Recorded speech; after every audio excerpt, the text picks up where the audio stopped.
बहुत ही समय पहले की बात है। एक गांव में एक लड़का अर्पित और उसका दोस्त मिट्ठू रहा करता था। और अर्पित नाम का जो लड़का था वो बहुत ही नटखट था, जो कि माना जाता था कि पूरी गांव में सबसे नटखट वो अर्पित था। कभी किसी को परेशान करना तो कभी किसी को परेशान करना।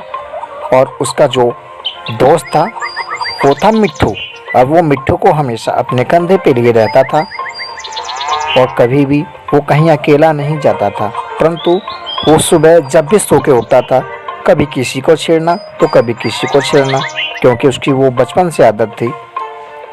और वो सुबह सुबह उठकर सबसे पहले दादी माँ के पास जाता है।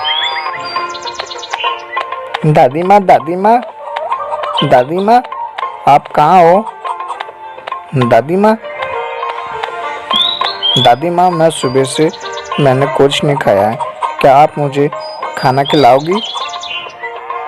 नहीं बेटा, अभी तो मेरे घर खाना भी नहीं बना है। कोई बात नहीं दादी माँ, मैं और कहीं चला जाता हूँ। तभी वह भागता भागता अपने घर के बगल में जाता है और देखता है कि वहाँ पर कोई अपनी गाय का दूध निकालता हुआ रहता है। और फिर वो अपने मन में सोचता है कि क्यों ना हम इन्हें परेशान करें या फिर इनकी गाय का दूध पीकर भाग जाएं। फिर वह अपने दोस्त मिट्ठू से पूछता है, क्यों मिट्ठू, क्या कहते हो, चलें क्या? क्यों नहीं, चलो चलो। और फिर वो भागा भागा उस गाय के पास जाता है और तभी वह उस गाय के आगे जाके खड़ा हो जाता है और पूछता है, क्या तुम्हें भूख लगी है? मैं तुम्हें ढेर सारी घासें खिलाऊंगा, परंतु तुम मुझे दूध पिलाओगी? और फिर ये सब बोल के वह बगल की रखी घासों में से थोड़ी सी घास उठाता है और गाय के मुंह में डाल देता है। और तभी गाय खाकर गुस्से में लाल होकर जोर से अर्पित को एक सींग मारती है और अर्पित गिर पड़ता है। फिर सोचता है, अब क्या करूं? अब तो मुझे बहुत ही सारा गुस्सा आ रहा है, मैं इस गाय को नहीं छोड़ूंगा। फिर अपने मन में कुछ सोचने लगता है और मिट्ठू से बोलता है, मिट्ठू, अब मुझे क्या करना चाहिए? तभी बोलता है मिट्ठू, एक बार और ट्राई करो, चलो देखते हैं। और फिर जब ही जाके अर्पित फिर से गाय के सामने खड़ा हो जाता है और फिर बोलता है, एक बार और सोच लो, मैं तुम्हें ढेर सारी घासें खिलाऊंगा, क्या तुम मुझे अपना दूध पिलाओगी? फिर ये सब सोचकर अर्पित दोबारा से घास उठाकर गाय को खिलाता है।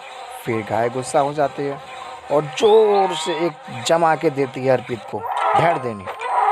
और फिर अर्पित मायूस हो जाता है कि अब तो उसे भूख लगी होती है और उसे दूध भी नहीं मिला। और मिट्ठू भी सुबह से बहुत परेशान था उसके संग। तभी वो घूमता घूमता इधर उधर जाते हुए एक लड़की को देखता है और सोचता है, क्यों ना इसे परेशान किया जाए। फिर सोच के वो वहाँ से चला जाता है। फिर भागा भागा अर्पित अपने घर को जाता है और उसका दोस्त मिट्ठू उसके ऊपर उड़ता हुआ रहता है। और फिर वो अपने घर पे जाकर फिर खड़ा होकर कुछ सोचता है, क्यों ना दादी माँ के पास चला जाए, शायद खाना बन गया होगा। फिर वो भागा भागा दादी माँ के पास जाता है और फिर बोलता है, दादी माँ, खाना बन गया क्या? फिर दादी माँ बोलती है, नहीं, अभी तो नहीं बना है बेटे। फिर वहाँ से दोनों चले जाते हैं और फिर घर के पीछे देखते हैं कि कुछ 2 मुर्गियाँ रहती हैं। उन्हें अर्पित कहता है, क्या तुम लोग मुझे अपने अंडे दोगी तो मैं आप लोगों को ढेर सारा चारा दूंगा। परंतु मुर्गियाँ उन्हें कोई जवाब नहीं देती हैं। तभी वहाँ से अर्पित नलके की ओर जाता है और सोचता है, क्यों ना भूख लगी है तो पानी पीकर अपना काम चलाया जाए। परंतु वो पानी भी नहीं पीता है क्योंकि उसे तो भूख लगी थी। और फिर वो घर के बगल में रखे मटके के पास जाता है और देखता है कि इसके अंदर कुछ है तो नहीं, या फिर मेरे घर पे कोई आया हो, परंतु कोई नहीं आया हुआ होता है और फिर वो परेशान हो जाता है।